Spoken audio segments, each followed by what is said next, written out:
کہ بھگوان رجنیش خدا ہے. تو میں نے اس سے کہا, میں نے کبھی بھی نہیں کہا کہ ہندو مانتے ہیں کہ بھگوان رجنیش خدا ہے. میں نے یہ کہا کچھ انسان مانتے ہیں بھگوان رجنیش خدا ہے. میں ہندو مذہب کی کتاب پڑھ چکا ہوں, اس میں کہیں بھی نہیں لکھا ہوا ہے کہ بھگوان رجنیش خدا ہے. لیکن کئی انسان یہ مانتے ہیں کہ بھگوان رجنیش خدا ہے. آؤ ہم یہ پرکھیں کہ بھگوان رجنیش سورہ اخلاص کے 4 لائن کی تعریف پہ اترتا ہے کہ نہیں. سب سے پہلا قل هو اللہ احد, کہو کہ اللہ ایک ہے. کیا بھگوان رجنیش ایک ہی ہے؟ کیا وہ ایک ہی انسان ہے جس نے خدا بننے کا دعویٰ کیا؟ سینکڑوں انسان ہیں, خصوصاً ہمارے اس دیش میں ہندوستان میں ہزاروں انسان کہتے ہیں کہ میں خدا ہوں. وہ صرف ایک ہی نہیں ہے. لیکن اگر کوئی رجنیش بھکت کہے گا نہیں وہ یونیک ہے, وہ علیحدہ ہے, ٹھیک ہے, ہم دوسرے لائن پہ جاتے ہیں, دوسرے پوائنٹ پہ جاتے ہیں. اللہ الصمد, اللہ جو بے نیاز ہے. کیا رجنیش بے نیاز ہے؟ ہم جب اس کی آتم کتھا یا آٹو بایوگرافی پڑھتے ہیں, اس میں لکھا ہوا ہے کہ رجنیش کو ڈائبٹیز بیماری تھی, ڈائبٹیز کی بیماری تھی. اسے استھما تھا, اسے ریڑھ کی ہڈی میں درد ہوتا تھا, بیک ایک. آپ سوچئے, بھگوان کو ڈائبٹیز ہے, خدا کو استھما ہے, خدا کو ریڑھ کی ہڈی کی درد ہے. تیسرا لائن, لم یلد ولم یولد, نہ وہ کسی کو جنتا ہے نہ کسی سے جنا ہوا ہے. ہم جانتے ہیں کہ بھگوان رجنیش مدھیہ پردیش میں پیدا ہوئے. اس کے والد والدہ بھی تھے, دونوں والدین تھے, جو کچھ سال بعد اس کے شاگرد بن گئے. یہ بھگوان رجنیش 1981 میں امریکہ جاتے ہیں, USA, اور وہاں اسٹیٹ آف اوریگون, ایک اوریگون جو شہر ہے, وہاں اپنا ایک رجنیش پورم شروع کرتے ہیں, اور امریکہ میں ہزاروں امریکن لوگ کو بیوقوف بناتے ہیں. کچھ چند سال بعد امریکن گورنمنٹ اس کو گرفتار کرتی ہے اور جیل میں ڈالتی ہے. بھگوان رجنیش کہتے ہیں کہ امریکن گورنمنٹ نے مجھے آستے آستے سے زہر دیا. سوچئے, کوئی خدا کو زہر دے سکتا ہے؟ اور 1985 میں 1985 میں امریکن گورنمنٹ اس کو امریکہ کے باہر نکال دیتی ہے, لات مار کے نکال دیتی ہے. پھر سے وہ ہندوستان میں آتا ہے اور پونا شہر میں اپنا جو سینٹر تھا وہاں جاتا ہے, جسے آج کی تاریخ میں کہتے ہیں اوشو کمیون. اور اگر آپ جائیں گے اوشو کمیون میں پونا میں, جو رجنیش کا ایک آشرم ہے, وہاں اس کے قبر پہ, اس کے سمادھی پہ ایک تختی ہے جس میں لکھا ہوا ہے بھگوان Rajneesh Osho never born, never died, but visited the earth from the 11th of December 1931 to the 19th of January 1990.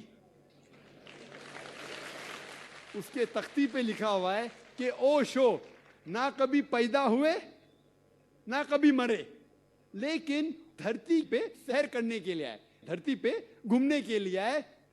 11 دسمبر 1931 سے لے کے 19 جنوری 1990 تک کے. Never born, never died, but visited the earth from the 11th of December 1931 to the 19th of January 1990. اس تختی پہ یہ نہیں لکھا تھا کہ بھگوان رجنیش کو 21 ممالک کی ویزا نہیں ملی تھی. بھگوان آ رہا ہے دھرتی کی سیر کرنے کے لیے اور اسے ویزا کی ضرورت ہوتی ہے. اسے 21 ممالک کی ویزا نہیں دی گئی تھی. He was not given visas to 21 different countries of the world. Imagine Almighty God coming and he requires visa to visit different parts of the world. اور آرک بشپ آف گریس کے پادری نے کہا کہ اگر آپ رجنیش کو اس دیش سے نکال نہیں دیں گے تو ہم اس کے گھر اور اس کے چیلوں کے گھر کو جلا دیں گے. اور جو آخری لائن ہے وَلَمْ يَكُنْ لَهُ كُفُوًا أَحَدٌ, اس کے جیسا کوئی بھی نہیں ہے, اس کا ہمسر کوئی بھی نہیں ہے. یہ تو صرف صحیح خدا کے علاوہ کوئی بھی نہیں پاس کر سکتا. آپ اگر اس خدا کے مقابلے میں کچھ بھی چیز اس دنیا میں مقابلہ کر سکتے ہیں تو وہ خدا ہی نہیں ہے. ہم جانتے ہیں کہ رجنیش عام انسان جیسے ایک ناک تھے, ایک منہ تھا, 2 آنکھ تھے, 2 ہاتھ تھے, سفید داڑھی تھی. اگر آپ کسی کے ساتھ خدا کا مقابلہ کر سکے تو وہ خدا ہی نہیں ہے. مثال کے طور پہ اگر کوئی شخص کہتا ہے کہ خدا 1000 گنا آرنلڈ شوارزنیگر سے طاقتور ہے. آرنلڈ شوارزنیگر کا نام سنے ہوں گے آپ نے. آرنلڈ شوارزنیگر جس کو لقب ملا ہے مسٹر یونیورس، سارے جہاں میں سب سے طاقتور انسان، اس کو ٹائٹل ملا تھا سب سے طاقتور انسان آرنلڈ شوارزنیگر. اگر کوئی شخص کہتا ہے کہ خدا 1000 گنا آرنلڈ شوارزنیگر سے زیادہ طاقتور ہے، آپ اگر خدا کا مقابلہ کسی سے بھی کر سکے، کس سے بھی کرتے ہیں، چاہے وہ آرنلڈ شوارزنیگر ہو، چاہے وہ دارا سنگھ ہو، یا چاہے کنگ کانگ ہو، چاہے 1000 گنا ہو، لاکھ گنا ہو، یا کروڑ گنا ہو، اگر آپ خدا کا مقابلہ کس سے بھی کر سکے اس دنیا میں، اس کا ہمسر کچھ بھی ہے، کس سے بھی آپ کمپیئر کر سکے، تو وہ خدا ہی نہیں. وَلَمْ يَكُنْ لَهُ كُفُوًا أَحَدٌ. یہ 4 لائن کا ڈیفینیشن ہے سورہ اخلاص قرآن مجید میں خدا کی تعریف میں. اگر کوئی بھی شخص کہتا ہے کہ یہ خدا ہے، کوئی بھی انسان کہتا ہے کہ یہ خدا ہے، اگر اس 4 لائن کی تعریف میں اترتا ہے تو ہمیں اسے تسلیم کرنا چاہیے کہ وہ صحیح خدا ہے. ورنہ اللہ تعالیٰ فرماتے ہیں سورہ اسراء میں سورہ نمبر 17 آیت نمبر 110 میں قُلِ ادعوا اللَّهَ أَوِ ادعوا الرَّحْمَٰنَ أَيَّمَّا تَدْعُوا فَلَهُ الْأَسْمَاءُ الْحُسْنَىٰ. چاہے آپ کہو اسے رحمان، اللہ کو چاہے رحمان کہو یا اللہ کہو، کچھ بھی کہو لیکن اچھا نام کہو. اور اس کے کئی ایٹریبیوٹس ہیں، اللہ سبحانہ و تعالیٰ کے کئی نام ہیں، لیکن وہ نام صحیح ہونا چاہیے اور ایک مینٹل پکچر نہیں ہونا چاہیے. آپ کو آپ کے ذہن میں عکس نہیں پیدا کرنا چاہیے. تقریباً 99 نام اللہ سبحانہ و تعالیٰ کے، الرحمن، الرحیم، الحکیم، most gracious, most merciful, most wise, no less than 99. اور سب سے اوپر اللہ. ہم مسلمان خدا کو عربی لفظ اللہ سے کیوں پکارتے؟ اس کی وجہ ہے ہم مسلمان اللہ سبحانہ و تعالیٰ کو اللہ لفظ سے کیوں پکارتے بنسبت انگلش ورڈ گاڈ سے؟ کیونکہ باقی جتنے لفظ ہے وہ زبان میں اس سے کھلواڑ کر سکتا ہے انسان. مثال کے طور پہ جو لوگ انگلش میں کہتے ہیں گاڈ یا خدا یا دیو، یہ جتنے الفاظ ہے اس سے ایک انسان کھیل سکتا ہے. مثال کے طور پہ گاڈ ہے، اگر آپ ایس لگائیں گے تو ہو جائے گا گاڈز، پلورل آف گاڈ. اللہ کا کوئی پلورل نہیں، کوئی جمع نہیں.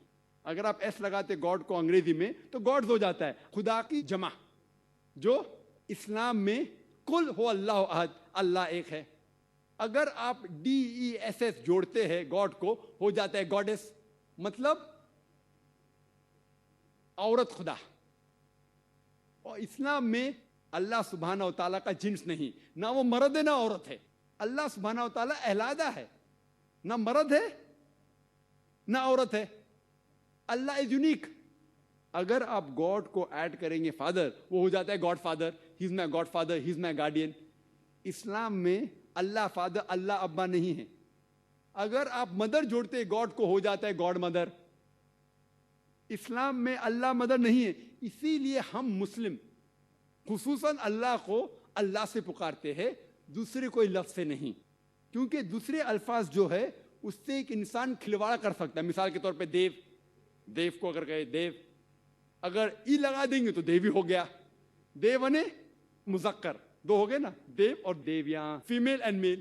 اسلام میں God is neither female neither male, نہ مرد ہے نہ عورت ہے. دیوتاؤں یعنی بہت سے دیو ہو گئے. تو اسی لیے ہم مسلمان خصوصاً اللہ کو اللہ سے پکارتے ہیں. لیکن جب میں تقریر کرتا ہوں جو غیر مسلم کے سامنے، جسے اللہ سبحانہ و تعالیٰ کے بارے میں صحیح علم نہیں ہے، تو میں لفظ گاڈ استعمال کرتا ہوں، لفظ خدا بھی استعمال کرتا ہوں، جس طریقے سے آج کر رہا ہوں. لیکن میں یہ کہنا چاہتا ہوں کہ خدا یا گاڈ اللہ کا صحیح ترجمہ نہیں ہے. لوگ اسے نہیں سمجھتے، اسی لیے میں خدا کہہ رہا ہوں یا گاڈ کہہ رہا ہوں. لیکن صحیح معنی میں